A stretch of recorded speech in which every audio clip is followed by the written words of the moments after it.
it's still up for grabs. And it's a little bit of experimentation.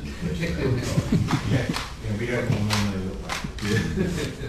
Martin, it's very exciting for us to have you all here, but we forget, I think, how very famous Peter is overseas. Yes. Did you actually meet Peter? Is Yes. it just quite an experience?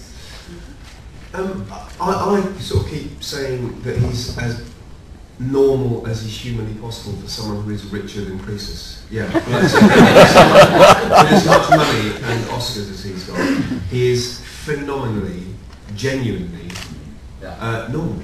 And it's not an act, it's not a put on, it's not, because some people are studied normal and some people are kind of hit normal, look at me being normal, I'm drinking tea. Peter is really, He's a bloke. he's an artist. Yeah, sorry, not Sir Peter. Christ. One thing. Such a monarchist. And I think all of us are finding, because I don't know him very well, but some of the Kiwi guys know him better than we do. But every time I've met him, I've met him a few times over the years, he's just seems to be a practitioner as opposed to a star. And because he's one of the few star directors on the planet. But he's still the same, he's still the same recognisable being he was probably when he was 12. He's still an enthusiast, he still just wants to lose himself in the game, and it's ideal for us, because the last thing you want is, well, as John said, there's no tossers, and you certainly don't want one at the top. We all just, the triumvirate of Peter, Fran and Philippa, I've very, very rarely met people who are that concerned with your welfare, and of course nothing is purely selfless in the world, it's in their interest that we're happy, but taking that into account, they're very, very concerned about our welfare. Are we happy? Have we found somewhere to live? All that. They're genuinely one of the nicest teams you could work for. It's kind of hard to say that without sounding like I'm trotting out a party line, but you've already got the part. So actually, you can tell the truth. Well, and also I think what helps is they're brilliant. They're great talkers. They're very articulate in expressing what they want from this project, but they're also, I think, as importantly, fantastic listeners, and they are very interested in what we have to say about it. Martin, would you consider this the role of a lifetime? I don't know. I certainly, yes, obviously yes, but I'm trying not to be, I've always tried not to be overwhelmed by science. I don't think it's helpful, and I don't think it's accurate, and I don't think it's just not truthful. I don't think just because something's big, that means it's better. I've never thought that. There's no denying, however, I'm in the Hobbit. So, of course, it's a huge opportunity, and one I am genuinely, really, it's not often that I feel actually grateful to the people employing me, and the things that have been moved around, and the fact that I've been able to do second series of Sherlock and this is no mean feat really on their part, and it's the biggest vote of confidence possible. So yeah, I'm extremely chuffed about it. I hope there'll be other roles, but for the time being, this will suffice. Thank you. Richard, sorry, just one thing in terms of the dynamics of it. Martin, are you kind of being kept apart from the 13?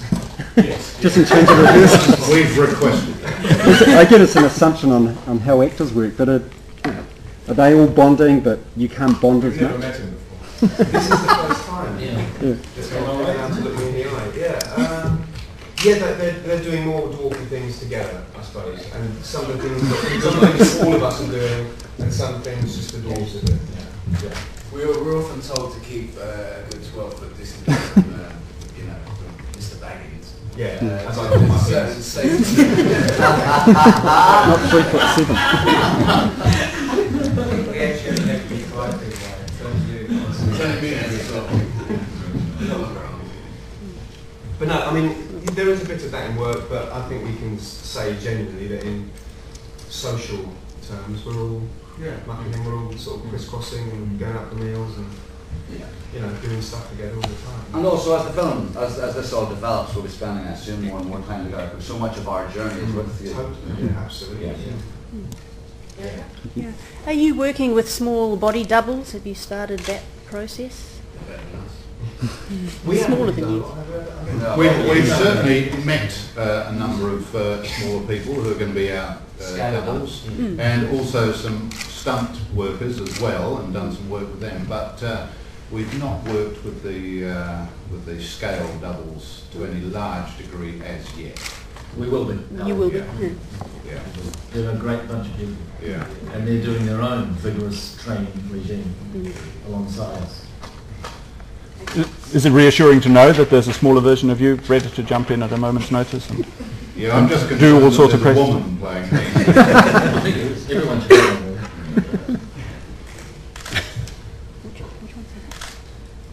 Okay, one last question. Do you guys think you'll get sick of playing dwarves day in, day out? You would think so, but so I was. You're not gonna worried say, about that? You would sort of think so. That in my mind's eye, the notion of this would have been sort of a nightmare, actually, but it's fantastic. Being afforded this time is great, and you know, we're getting up in the morning, we're all coming in, and we're smiling our faces, and we're eating with a smile on our faces. So far, things so good, and it's sort of just naturally happening. Probably instinctively rather than consciously. I think so far we feel like, you know, we're not at the you know, we're not even at the iceberg yet, but we can see the tip of it, and I think we're heading towards it. We know it's going to be hard work. It's a journey. In fact, the journey that we're taking is like the journey in the film, because it's an adventure with an end, and this adventure for all of us is echoes that. As hard as it gets, it's going to get hard. We've already discussed this, is you wake up every morning, and what gets you out of bed, no matter how exhausted you are, no matter how hard you worked the previous day, is, this film, The Hobbit, this is the progenitor to all modern fantasy. We're here, and what a privilege it is to be here and doing what we are doing. It's difficult to take in the scale of something like this as well in terms of time, because it's such a long period of time. I've never done a single job as an actor at this length. That's why I think it's helpful just to take it day by day, rather than be overwhelmed by the scale of everything. The time, the amount of crew, the work, all of those things, and keeping it as intimate as possible. Yeah.